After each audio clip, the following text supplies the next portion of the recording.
మీరు మా ఇంటికి వచ్చాక వచ్చిందండి నాకు పెన్షన్. ఏం పేరు నీ పేరు? ఆనంద్. నీకెంత వస్తుంది పింఛను? నీకు 3000. నీకు 5000 రేపు పొద్దున. ఏం చదువుతున్నావు? 2. ఓకే.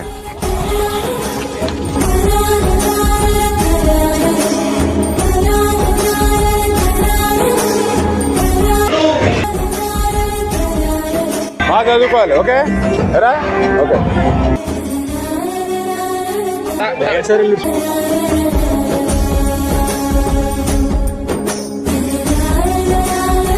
నాకు సాయం చేశారండి. ఏం చేసావు? ఇచ్చారు నాకు. ఎంత వచ్చింది అప్పుడు? 50,000. 50,000. రైతు పెట్టడానికి కష్టపడుతున్నారు మీరు అందరూ చూస్తున్నారు. పర్ల చేద్దా ఎందుకంటే ఎక్కువ బరువులు మొత్తం. ఇప్పుడు 5 సంవత్సరాలు జగన్మోహన్ రెడ్డినే మోసారు మీరు. ఈ మోబో లెక్క మనకి ఇది. ఫ్రీ ఉంటుంది, ఆర్టీసీ ఫ్రీ. అంతకుమించి నేనున్నాను. మీకు ఏ వచ్చినా ఇలా మీరు ఫోన్ చేస్తే వాలిపోతాను మీ ఇంటికి.